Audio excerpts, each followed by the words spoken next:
ito ay rated SPG. Striktong patnubay at gabay ng magulang ang kailangan. Maaaring may masiselang tema, lengguwahe, karahasan, sexual, horror o droga na hindi angkop sa mga... At dahil bawal na nga itong si Hazel na gumawa ng masama dito nga kay Felma at kay Manuel, kaya naman nga't kinasabwat nga niya ang kanyang kaibigan upang siraan nga ang negosyo ni Felma, kung saan palalabasin nga na food poison ng mga taong pinatikim nga niya ng sisig ni Bunso.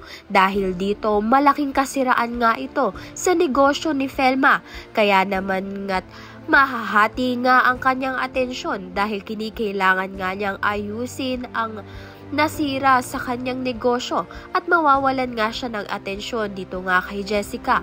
Kaya naman nga't ito ngang si Hazel ay magkakaroon nga ng pagkakataon upang makapuslit nga kay Jessica dahil wala namang kakayahan itong si Manuel na harangan nga si Hazel.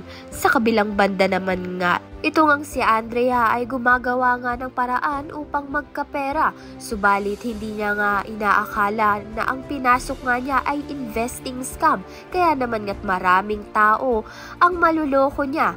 Samantalang ito ngang si Colleen ay nagsiselos nga dahil nga wala nga sa kanyang atensyon na binibigay itong si Manuel at si Felma. Kaya naman nga't yan at iba pa ang dapat nating pakaabangan. Maraming salamat sa iyong panunood.